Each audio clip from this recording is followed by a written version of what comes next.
The Hamish and Andy Show podcast. Powered by Amy. Lucky you're with Amy. Good afternoon, everyone. Hamish and Andy with you for another happy hour. Kids' parties today is our launch pad, Ham. But to be fair to say, the kids' parties were probably a little bit more exciting, maybe a touch more rough around the edges back when we were younger. Well, it's forced us to nostalgically remember, Ando. Yeah. I was recently at a 3-year-old's birthday party. Mm-hmm. It was gluten, nut, dairy, and sugar-free. Really? You can read between the lines. It was fun-free. Just concrete cupcakes. No, unfortunately, some of the kids had sand allergies. Well, they probably do. Kids have got allergies to everything these days. I don't even go at allergies. I'm just having a go at the fact that it just seems like a bit of a new What was thing. on offer? What was instead of fairy I'll bread? tell you what happened. Yeah. We had air-popped popcorn and watermelon and strawberries. Couldn't even have... Yeah. Because I was like, geez, chuck out some pineapple, wouldn't you? If we're just doing fruit, Yeah, exactly. let's see the king of fruits. And then one of the kids is fructose intolerant, so they can't have any sugars in fruits. Yeah. So we had to have low sugar fruit. We're basically eating grass. Except we couldn't probably because, Stuart has a sensitive Tongue. intestine and he can't digest grass properly because he needs 4 stomachs. It was a very low... I mean, the kids are still excited and we danced. Yeah. But the parents weren't excited. Yeah. Uncle Haim wasn't excited. Kids' parties, Ham, we are talking about, and I'll put this to you, Hamish. Now, a loving father Talk of to Sonny, and a new father, of course. What's more important at a party? Mm-hmm. A party pies? Mm-hmm. Or the well-being of kids that aren't yours? Oh, kids that aren't mine. Yeah. When you say, am I checking on the party pies or am I checking on the kids? Is that what you mean? Just saying, or if you like had to having choose, them there. If you had to choose, not having them there, if you had to choose... Because, I'd just say to Sonny, listen, budget issues. This is your first chance to learn seriously about budgets and how to get bang for your buck. Now, listen, if we invite a ton of kids, we can't have party pies. So how about we whittle it down to 3 and we just have a pie fest? The best dad. Is that what you mean? And listen, just tell the other kids you're not having a party. I meant that you risk the safety of kids for party pies. Because I'm inside checking on them. Would you? No, I won't give you the scenario yet because it's happened. My brother chose party pies. Yeah, you can, and you can because party pies... Let me put it to you this way. You don't show up with the party pies. If the kids have been promised party pies and you don't... I mean, it just wouldn't happen these days anyway because of the gluten allergies. All the kids can't have them. But say if the kids knew there were party pies on offer and a parent somehow burnt the party pies or there were no more party pies because one clumsy kid couldn't bounce on the trampoline properly... I think for the general morale of the party, that's a worse outcome that you've got 25 sad kids. Well, my brother put the lives of 7 children between 2 and 6 at risk for the love of party pies. There was a jumping castle at a party for his girlfriends, a couple of his brothers. There was out in the country, they got this awesome, tiny jumping castle, but one of those ones that's fully enclosed in so kids can't bounce out. And you go through a flap to try and get in there. And there's 7 kids in there having a great time. The kids think that's a little bit of fun for them. Yeah. What it is actually is just total time off for the parents. Yeah, exactly. Yeah. This is an inflatable babysitter. So my brother's thing, I'll be the king of the party. I'll bring a pie warmer. Clever. As well as party pies. And I'll get this going. Yeah. So he couldn't find an outlet. That's how you get a 6-year-old party started. Yeah. When you're 26, it's, like a bowl of vodka or whatever. Yeah. But when you're 6, it's a pie warmer. So my brother couldn't find a power outlet. Yep. To plug in the pie warmer, and saw a lot of cords going around. And the thing you need to know about jumping castles is they're being permanently inflated by a plug-in generator. Yeah. Am I guessing correctly? Yeah. So he's gone, don't know which one this does. Unplug that for the pie warmer. Because the cord was running well down the side of the house. Oh, yeah. And without thinking about it, you just go, well, that thing's blown up. No other things in the world need to be constantly being inflated. Yeah. Totally fair play. Suddenly squeals. First from kids, then from parents, as my brother wanders back around to announce that he's the party pie king. And a whole castle is deflated on top of 7 kids. Yeah, just trying to find their way out of this flap. Actually, yeah, super dangerous. Super dangerous. So Cam ran back and re-plugged back in the thing and it inflates. I'm going to need to think sharp. And there's one thing that helps me think, it's pies. And 3 or 4 pies.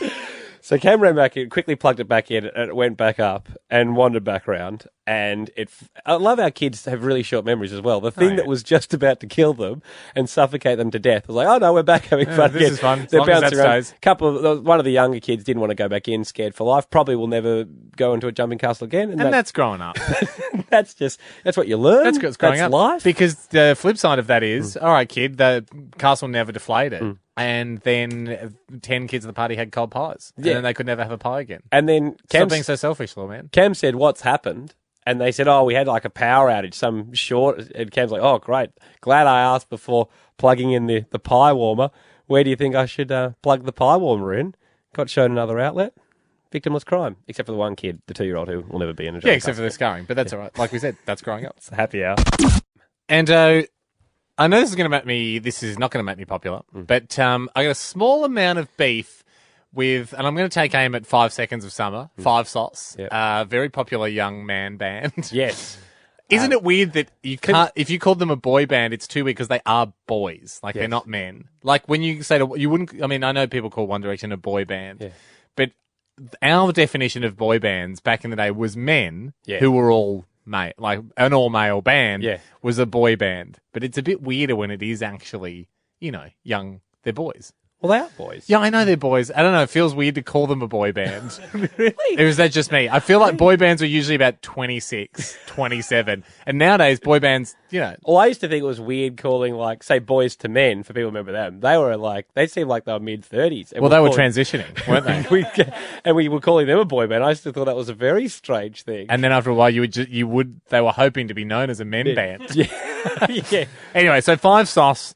They're doing well. A few weeks ago, they're at the VMAs, in the MTV Awards. And for people who don't know what song they're famous for, here's a bit of it.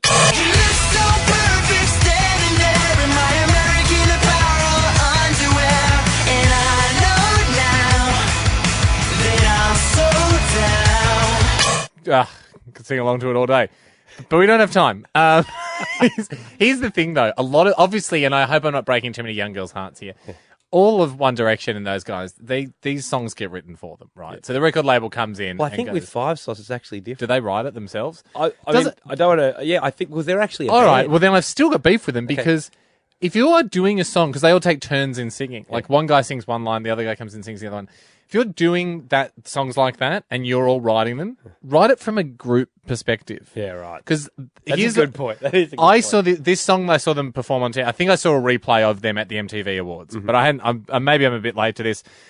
The song's called Amnesia, right? All the lyrics are in first person. Yeah. So it's a story of a boy and a girl, but they're all singing it. They all take it in turns of singing it. So the guy goes, I drove to all the places we used to hang out and get wasted, thought about our last kiss, how it felt the way you tasted. But between the first line and the second line, it changes guys. So it's like, were you all on the date? Which would be very strange. Very weird. Yeah. And then the whole chorus is him going, because I'm not fine at all. We're not fine at all. Write songs from the group's perspective if you're all going to take turns singing. Or point.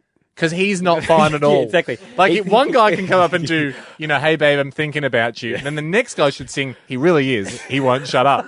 Like, you have to pick who the song's about because you can't all sing in first person. True. That's fair enough, isn't it? Because it's very confusing to listen to for all these girls because you're giving everyone mixed messages, or you're saying that you guys only group date and you'll have identical feelings. Yeah, which is not true unless you're in The Bachelor, which they do go on. In which case, group dates are a very classy way to go about things, and it's all not the girls weird at all. do have identical feelings. Happy hour. Hey, and we were talking about kids' parties earlier on, and it did dawn on us that they're getting more and more boring. More parents are worried about sending their kids to parties, so they have a list of restrictions. So many restrictions, and like canteens at school. We're certainly not advocating for childhood obesity. No. You probably shouldn't have 1,000 lollies available at school. It's not the way to go. Yeah. But we can't help at the same time people are like, God, I remember when the doctor used to be able to smoke. Yeah. Now, no one wants their doctor to smoke, but it does hark you back to fonder days. When you and I were growing up. Just looser days. They're just looser days. The canteen at school was full of lollies. That's all you could get at our canteen. You couldn't buy fruit. I'm positive of that. You could buy lolly bananas. That's it. It was just Or I mean, I had lunch orders. I didn't even have a canteen. Yeah, just tubs of lollies. So they'd go away to some other shop, but all would come back is donuts, We pies, just had nuggets, six pies, nuggets. sausage rolls. Yeah, exactly. 6 nugs for $1. Yeah. The days, Ando, the The days. days. And then on the weekend, you would get invited to a birthday party, and it was like going to Vegas for a kid. Yeah. You just go wild, behave in no way. Of course, you wouldn't behave like that at home, but that's why you're in Vegas. And the kids that had more restrictions at home, that didn't perhaps have chips Hamish or Blake. soft drinks, they're the ones The- that really became addicted yeah, to we- certain things at these parties. We weren't allowed to have chips at home. We weren't allowed to have soft drink. So the best I could ever hope for at home was a La Snack, maybe some tiny teddies. Like borderline junk food, but not bad, not terrible for you. So, yeah, when I was at a party, I didn't talk to anyone else there. I'm like, guys, I see you Monday to Friday. Exactly. I'm here for one thing and one thing only. I'm here to eat the food. And that's what it was like being there in the 90s, Ham. Kids, man, being a kid in the 90s was the best. And we thought it's best to put it to salt.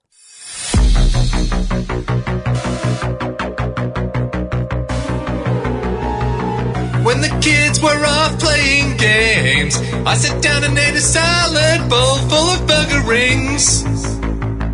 Then half a dozen fried chicken wings. When the pinata split wide open, we would run and eat the lollies right off the dirt. Then drink so much Fanta, our stomachs hurt. When it was party pie time, in the first 5 minutes I could easily smash a does. No one even knew what gluten was. Then we take home a lolly bag, sit in our bedroom and just go again. ODing from sugar was the norm back then. Parents had no way of knowing sugar consumption was mind-blowing.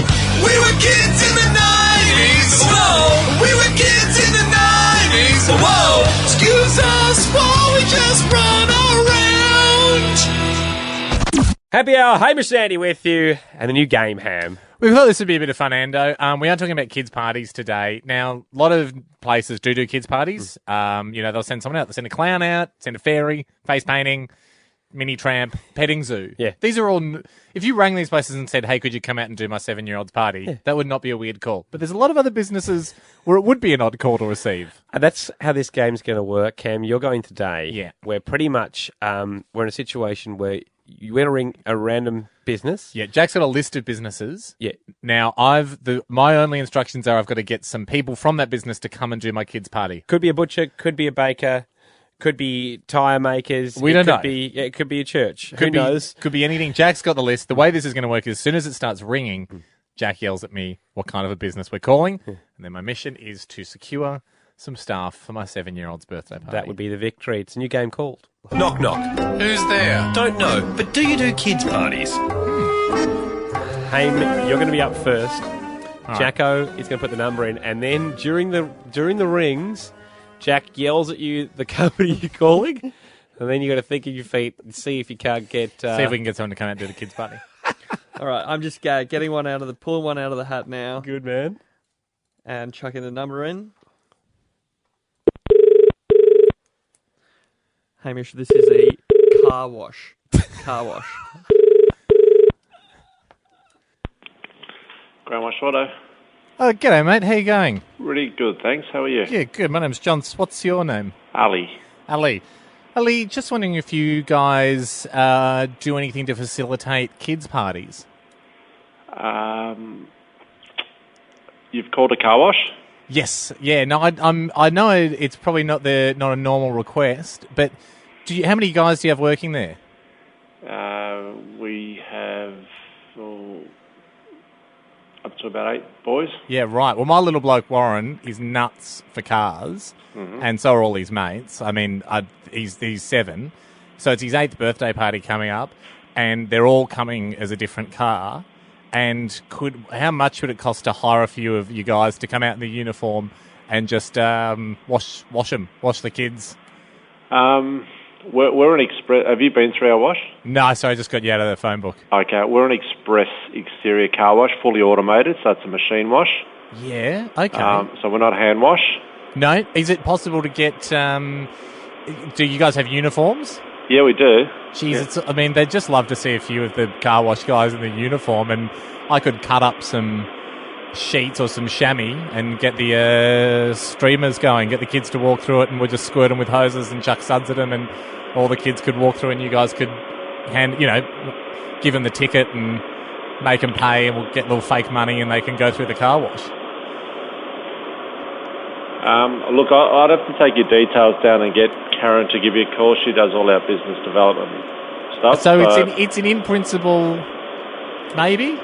I'd only need to say 2 or 3 of the guys. I can hear the vacuum cleaner in the background. If you could bring one of them, that'd be terrific too. And we could vacuum the kids' hair and stuff after they come out the other end. Yeah, no, we can't do that. Can't do that because all our vacuums are fixed. They're all through a ducted system. Yeah, right. Your best bet is if you can get a 7-seater or some sort of car that can drive through our system. I'll bring all the kids. Bring all the kids through and experience our 140-foot tunnel. We give lollipops to all kids that come through. Oh, jeez. So that might be an experience enough that you could just take them through and then you can get them all vacuuming your car at the exit. Yeah, not a bad idea. We've got a few other things planned around the house. It's going to be a house-based party. Yeah. And because he loves the car wash so much, and what we could do is we can get a conveyor belt set up where we lock the right foot of each kid in and we just drag them through like do you have the one where the tyre locks in and it drags it through on the rail? Yes, we do. Yeah, so we lock their right foot in, drag them through and skirt them with hoses and stuff. We just need your guys there for theatre. Yeah, look, it's one of those requests that we've never had before. Get all the time. So I'd have to run it past Karen to find out if it's something that we can do. All right, well, I'm at the office at the moment. Don't know the number here, but why don't I give you back tomorrow and we'll see how we go. No problems. But in principle, just pinch 4 of you guys. Could be good. Could be. Okay, I'll take it. Maybe. All right. Thanks, mate. No worries. Yes! I reckon that's not bad. It's a maybe. You can get 4 guys to come over for the party. Jeez, it's not. I mean, he didn't say no, did he? No, he did it. It's the happy hour. Haim, the weirdest thing's been happening every morning. What's going on? And I can't put my finger on it. I'll probably figure it out. What do you got? You know the cafe that I go to at the end of my street? Yep. I have breakfast there every morning. I normally sit there and do a couple of emails. So I'm in there for a good hour stretch at a time. Yeah, sure. Just kind of reading the newspaper, pottering. There's a new employee, I think. There's an Asian lady that stands behind the counter, but I haven't seen her in 4 days straight serve anyone, do anything. She's a referee. Collect any plates. But she stands there. Use the till or talk to anyone. And she stands there. She just stands there staring. I don't know what's happening. She might be... Could she be a security guard? Could she be the owner? She's not the owner because we know Maz. Oh, Maz is the owner. Maz is the owner. I thought she was just the manager. Yeah, well, all right. Is she going to buy it? I don't actually know, but because if you were going to buy the place, maybe you just come in and observe for a while. She stands just to the left of the till. If I didn't know better, not many people even reference her, so maybe I'm just seeing something. I don't think you're seeing ghosts. I think it's, are you familiar with train spotters, the people that go and stand at train stations, or sometimes at airports you'll see people just staring at planes. Yeah. Could she be a cafe fan?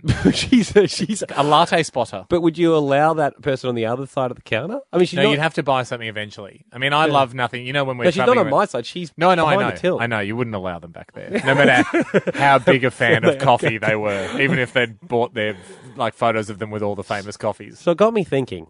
You and I are looking for an enigma for the People's Island. That's true for when we go back to the island that we have the show now owns on behalf of everyone. We know we want to take a convict. We know we want to take a policeman to keep the convict in line. And we did like the idea of taking an enigma, a mysterious person who you don't know anything about, but that just because it keeps it fun because it's, what else are you going to do on the trip? I wondered whether she's applying for the spot of an enigma. If she is, it's a very good way of doing it because we've had a lot of people email in saying, "Hey, I'm an enigma," which immediately takes you out of the running. Yeah. The most enigmatic person is someone that technically hasn't even listened to the show. Probably an Eskimo or something. This is the most mysterious person I know of. We've also got the number of Annika who works at the cafe. Remember we called her on the show. I just wondered if we call her now and if we ask her whether she's... Who's this lady? Yeah, who's the lady? I just want to know because am I seeing things? Because they don't seem to... she does look like a bit of a ghost at times because no one really... Does she smile? Does she interact with anyone? Not really. Not a statue. I don't think it's a statue either. Not a mannequin. No. She moves. She's She a definitely human. moves. It'd be an amazing animatronic. Did you ever have a drink? No, I haven't seen her have a drink. It'd be an amazing animatronic if it was. Hello? Hey, is that Annika? Yeah, it is. Annika, it's Hamish and Andy. How you going? Good, how are you? Yeah, good. Yeah, Sorry to great. bother you. That's right. Andy has a question to do with the cafe. Do you still work at the cafe near Andy's Yeah. house? Oh, yeah, sorry. Yeah. Oh, right. Oh, you Yeah. saw us this morning. Oh, Yeah. sorry. Annika, Guys are old friends. have you noticed there's an Asian lady that stands behind the counter? Yes. Yeah, Have great. you just noticed her? No, I just wondered when I was seeing things because no one really speaks to her and she doesn't do anything. Is she an employee? I haven't seen her take a single order. We thought she might be very slowly robbing the store. But you guys... Standing so still, coming she- closer and closer to the cash register and pretty- taking money out. She's pretty still and she is pretty close to the cash register. I know, it does kind of feel like there's just like this ghost standing in the cafe. Is she a But government official? She's a secret government agent and she's supposed to be that tiny so no one sees her. What is she doing? Does she have a role? Because she's slacking off. I think you guys are doing most of the work. I know. She's like a little mascot that we just have standing in there. That's not true either. Does she have a role? Can you tell us what she's doing there? No, Maz, the owner, is contemplating just doing a little bit less because she wants to spend more time with her grandkids. So she might be coming in just to She's take the training cafe her. off her hands. And yeah. Training her up. But she hasn't done anything. Well, I mean, at the moment, you spend your first week just She's having a look. observing at the moment. Yeah, it's like if you're going to become a doctor, you don't just get to do brain surgery first day on the job. You get You to don't hand them the scalpel. you just watch for a little while, and then on about day 5, you do your first brain surgery. Annika, thank you very much for cleaning that up. All for right, us. good one. That's Thanks. right. Thanks, guys. Bye. That's all we've got time for this afternoon. Good See, mystery to put to bed. It is as mysterious as that, though. She doesn't do anything, and no one really speaks to her. So You're going to be annoyed if she starts working there and she won't even go near the register. You have to anyway, make your own coffee. HamishNanny.com for anything you may have missed. The podcast is there as well. We'll catch you tomorrow, everyone. Have a great one. That was the Hamish and Andy Show podcast, powered by Amy. Lucky you're with Amy.